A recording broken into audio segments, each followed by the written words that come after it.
Welcome to Public Account, where real-life nightmares come alive. Prepare to be haunted by chilling tales of the unknown, drawn from actual events. Lights off, volume up, and remember, these horrors are closer than you think. Subscribe, if you dare.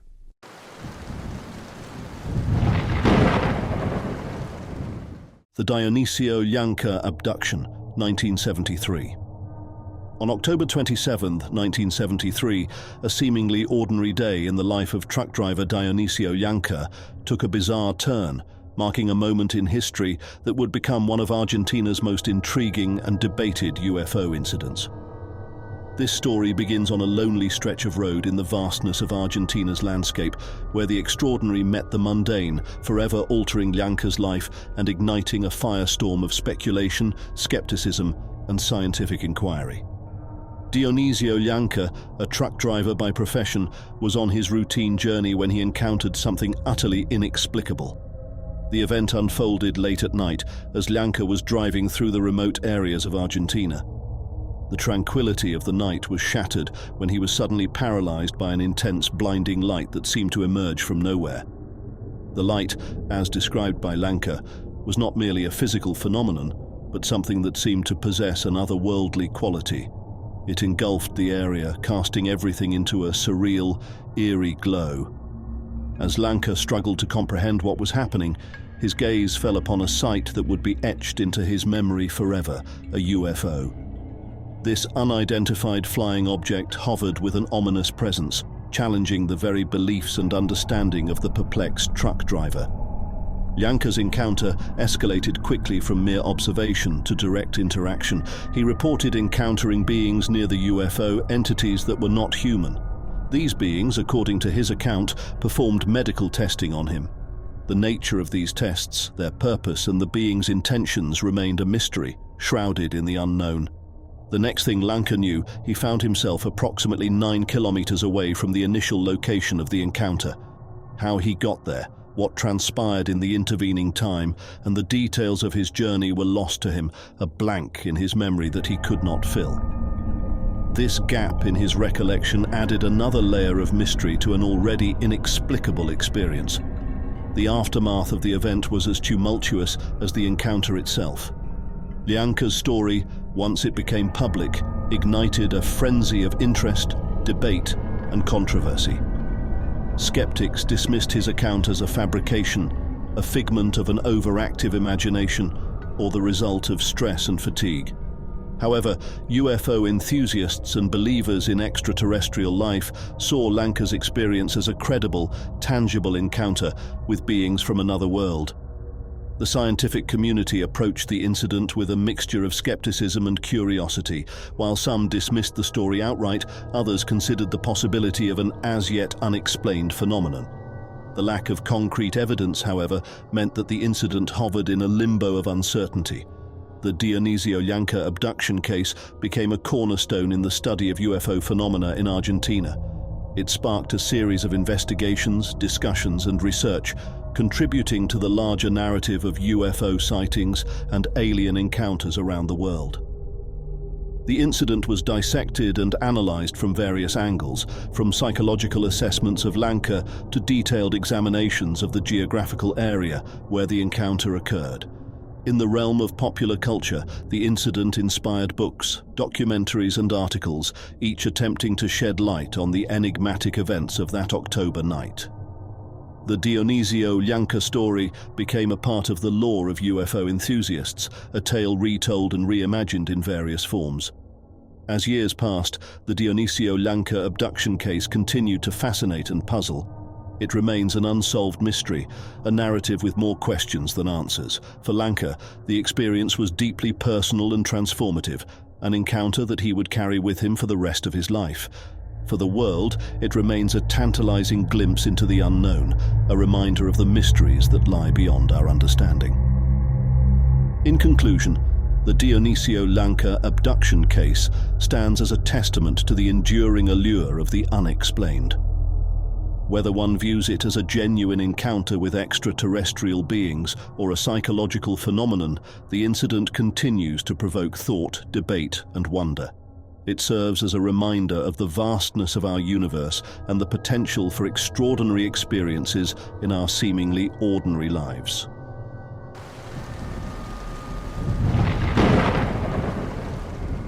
Haime Maussan's Mummified Bodies, 2017. In 2017, an extraordinary discovery made headlines around the world, spearheaded by Haime Maussan, a renowned Mexican journalist and UFO enthusiast.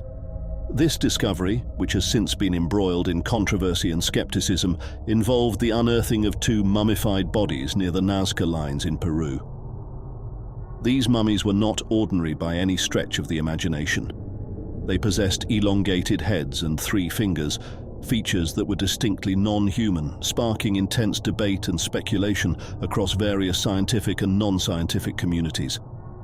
Haime Maussan, whose career has been marked by a long-standing fascination with extraterrestrial life and unidentified flying objects, UFOs, presented these findings with great fanfare to Mexico's Congress. According to Maussan, scientific analysis conducted on these mummies indicated that they were approximately 1,000 years old. However, what was more astounding, or contentious depending on the viewpoint, was his claim that these remains were not related to any known earthly species. This assertion opened the floodgates to a myriad of interpretations, ranging from proof of alien life to outright hoaxes. The discovery of the mummified bodies near the Nazca Lines, a UNESCO World Heritage Site famed for its geoglyphs of colossal figures and lines, only added to the mystery and allure of Maussan's claims. These ancient geoglyphs have long been a subject of speculation, with some theories suggesting that they might be connected to extraterrestrial beings. The proximity of the mummified bodies to such a site seemed to provide a tantalizing link to these theories. The reaction to Maussan's presentation was immediate and widespread. Media outlets across the globe picked up the story, with many highlighting the sensational nature of the findings. The images of the mummified bodies, with their peculiar physical characteristics, became a topic of intense discussion on social media and among UFO and alien life enthusiasts. This media attention also brought a slew of critics and skeptics to the forefront, who questioned the authenticity and scientific validity of Maussan's claims. Critics pointed to the lack of transparency in the scientific methods used to analyze the mummies and raised concerns about the possibility of a hoax. They argued that without peer-reviewed scientific research or validation from established archaeological or anthropological institutions, Maussan's claims remained highly suspect.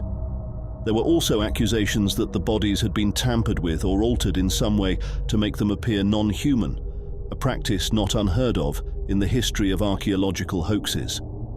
The scientific community, for the most part, remained skeptical of Maussan's claims. Many experts in anthropology and archaeology were quick to dismiss the findings as lacking credible scientific evidence. They pointed out that claims of such extraordinary nature require extraordinary evidence, which in this case was conspicuously absent. The scientific consensus was that without rigorous examination and validation from reputable sources, the mummies should not be considered as evidence of extraterrestrial life. Despite the skepticism, Haime Maussan remained steadfast in his belief that the mummies were genuine and represented a groundbreaking discovery in the understanding of life beyond Earth. He continued to advocate for further research and analysis of the mummies, urging the scientific community to keep an open mind about the possibilities that his findings suggested. The debate surrounding Haime Maussan's mummified bodies highlights the ongoing tension between mainstream science and fringe theories, particularly in the realm of extraterrestrial life and UFOs. While the scientific method relies on empirical evidence, replicable results, and peer review, claims like Maussan's often circumvent these rigorous standards, appealing instead to the public's fascination with the unknown and unexplained. In conclusion, Haime Maussan's 2017 discovery of mummified bodies near the Nazca Lines in Peru represents a fascinating intersection of archaeology, science fiction, and médias spectacles. While the authenticity and origin of these mummies remain a topic of debate, the event underscores the enduring human curiosity about extraterrestrial life and the lengths to which individuals and societies will go to explore and understand the mysteries of the universe. Whether these mummies are eventually proven to be an extraordinary archaeological find or a mere footnote in the annals of hoaxes, their discovery has undeniably captured the imagination of people around the world, challenging our perceptions of what is known and what remains to be discovered.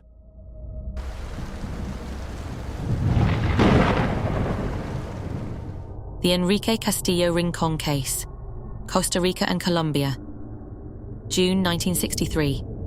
The Enrique Castillo Rincon case is a fascinating and complex series of events that spanned over a decade, involving multiple encounters with unidentified flying objects, UFOs, and alleged communications with extraterrestrial beings. This report, based on available information, aims to present a comprehensive overview of the key events and experiences reported by Enrique Castillo Rincon. Early life and first encounter. Enrique Castillo, born in 1931 in San Jose, Costa Rica, was an electrical engineer by profession. His first known encounter with UFOs occurred in June 1963 near the Irazu volcano in Costa Rica.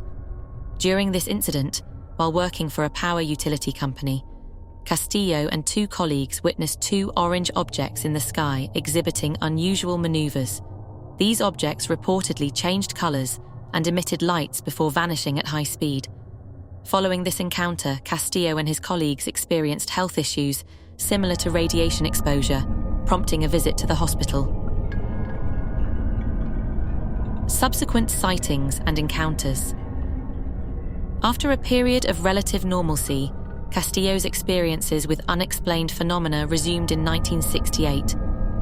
While working in Brasilia and traveling from Sao Paulo, he observed an orange ball of light following his car, accompanied by intense vibrations, radio interference, and steering problems. In 1969, while in Caracas, Venezuela, Castillo met a Swiss man named Cyril Weiss, who later revealed himself as an extraterrestrial named Krishnamurk. This encounter led to several discussions about extraterrestrial life and the existence of aliens living secretly on Earth. Telepathic communications and abduction. Castillo's experiences took a more extraordinary turn when he moved to Bogotá, Colombia. He received a call from a woman in Mexico named Karen, who claimed to have been contacted by beings from the Pleiades star cluster. Karen informed Castillo that he was also selected for contact. In 1973, Castillo experienced a telepathic communication similar to his initial UFO encounter. He was instructed to go to a specific location near Bogotá, where he witnessed the appearance of two UFOs and was taken aboard one of them. In the spacecraft, he reunited with Krishnamurk and was informed about the Pleiadians' influence on Earth's technological development and their cohabitation with humans in secret bases. Ongoing contact and public disclosure. Castillo maintained contact with the Pleiadians until January 1975. He claimed to have visited their bases and was shown a submarine base in the Mariana Trench. His encounters provided him with various types of knowledge, including scientific, spiritual, and technological insights. Castillo shared his experiences in the United States and Germany and assisted other contactees. His claims were scrutinized and often compared to other famous contactees, but his detailed accounts and consistency earned him a unique place in ufology. Legacy and conclusion. Enrique Castillo Rincon passed away in 2013 at the age of 82 in Colombia. His experiences, as detailed in his book and recounted in interviews and meetings, represent some of the most detailed and intriguing cases in the study of UFOs and extraterrestrial contact. While the veracity of his claims remains a subject of debate among researchers and enthusiasts, the Enrique Castillo Rincon case continues to fascinate and provoke discussion in the field of ufology and beyond. This report encapsulates the remarkable journey of Enrique Castillo Rincon, whose experiences and accounts have contributed significantly to the narrative and understanding of human extraterrestrial interactions. His story remains a significant and thought-provoking chapter in the annals of UFO and alien encounter reports.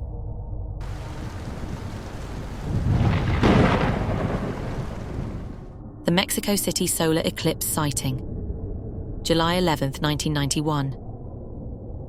The Mexico City solar eclipse sighting on July 11, 1991, stands as a pivotal event in the annals of unidentified flying object, UFO sightings, not only in Mexico, but around the world. This extraordinary incident unfolded during a total solar eclipse, an astronomical event that had already garnered significant public interest. However, what transformed this natural spectacle into an enduring enigma were the numerous reports of strange aerial phenomena witnessed by thousands of residents. The day, marked by anticipation for the solar eclipse, saw the skies over Mexico City darken as the moon passed between the Earth and the Sun. It was during these moments of twilight-like darkness that the unexpected occurred. Eyewitnesses, many of whom were outdoors with cameras to capture the eclipse, reported seeing bizarre objects in the sky. Among these reports, the most striking was the sighting of a large metallic disc-shaped object. This object was described as moving with intent and purpose, unlike any conventional aircraft. The sighting quickly captured the public's imagination. Witnesses from different parts of the city provided consistent descriptions of the object, adding credibility to the occurrence. The event was unique not only in terms of the number of witnesses, but also in its timing, coinciding with a total solar eclipse, a rare and significant astronomical event. The nature and origin of the observed object or objects remained a mystery. The metallic disc, in particular, was unlike any known man-made aircraft at the time. Its appearance during the solar eclipse led to various speculations ranging from experimental military technology to extraterrestrial spacecraft. The fact that such a sighting occurred in a densely populated area like Mexico City, and during an event that had the attention of millions, added to its significance. In the aftermath of the sighting, there was a surge in UFO reports across Mexico. The Mexico City sighting seemed to have opened a floodgate, with people more keenly observing and reporting unusual phenomena in the sky. This period marked a notable increase in UFO interest and research in the country. The Mexican government, faced with the widespread public interest and concern, initiated an investigation into the sighting. This involvement of official agencies lent a degree of seriousness to the incident, which was often missing in UFO sightings elsewhere. However, the findings of these investigations were never fully disclosed to the public, leading to further speculation and conspiracy theories. Ufologists and researchers descended on Mexico City, interviewing witnesses and analysing video footage. Many of these investigators proclaimed the event as one of the most significant UFO sightings in history, due to the number of witnesses and the quality of evidence, which included videos and photographs. The theories about the origin of the sighting varied widely. Some researchers suggested that the object could be a secret, advanced aircraft from a foreign nation, possibly engaged in espionage. Others leaned towards more exotic explanations, including interdimensional vehicles or extraterrestrial spacecraft. Skeptics, meanwhile, pointed to more mundane explanations like atmospheric phenomena, optical illusions, or even mass hysteria. The Mexico City solar eclipse sighting remains a topic of debate and fascination among UFO enthusiasts and researchers. It is often cited as a classic example of a mass UFO sighting and is regularly featured in documentaries and books on the subject. The incident also had a cultural impact, influencing popular media and contributing to the growing interest in UFOs and extraterrestrial life. The 1991 Mexico City sighting, therefore, represents a significant chapter in the study of UFOs. It highlights the complexities involved in understanding and interpreting unexplained aerial phenomena, especially when witnessed by large numbers of people. The event continues to be a source of intrigue and speculation, embodying the enduring human fascination with the unknown and the unexplained in our skies.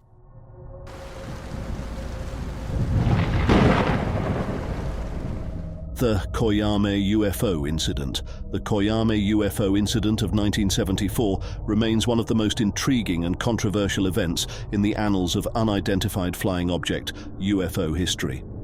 Occurring near the small town of Haime, Mexico on August 25, 1974, it reportedly involved a mid-air collision between an unidentified flying object and a small airplane, followed by an extensive military cover-up.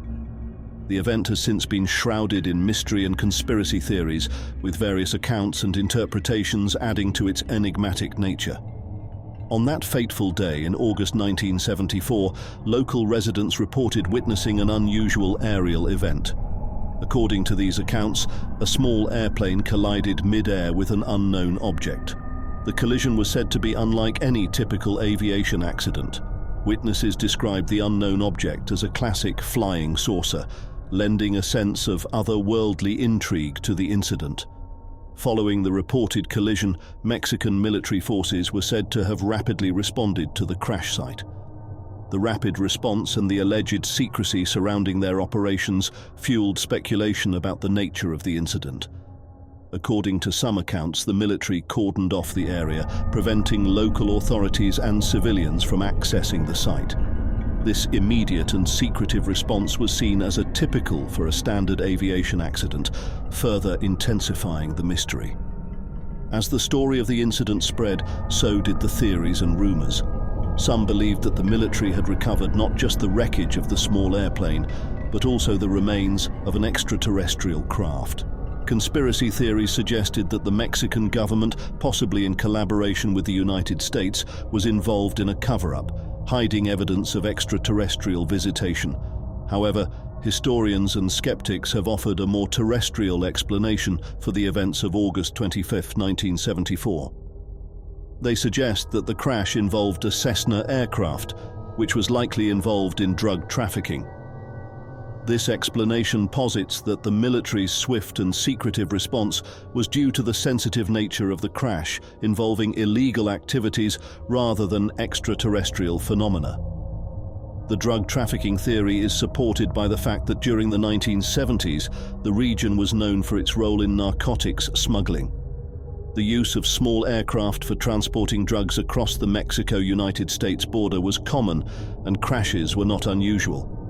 Historians argue that the military's involvement in the recovery of the crashed Cessna was standard procedure in such cases, especially given the illegal nature of the cargo.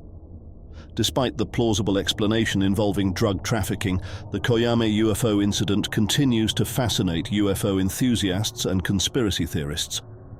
The lack of official records or transparent government statements regarding the incident has only added to the speculation. Some UFO researchers have continued to investigate, hoping to uncover evidence of an extraterrestrial encounter. Over the years, the Haime UFO incident has been the subject of various documentaries, books, and articles.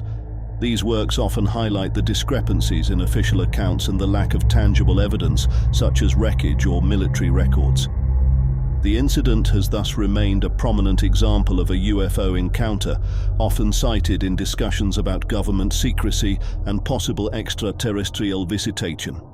The debate over the Haime UFO incident reflects the broader controversies surrounding UFO sightings and government responses. For believers, the incident is a clear example of a cover-up and evidence of extraterrestrial visitation. Skeptics, however, see it as a misinterpretation of a more mundane event, exacerbated by the secrecy typical of military operations involving illegal activities.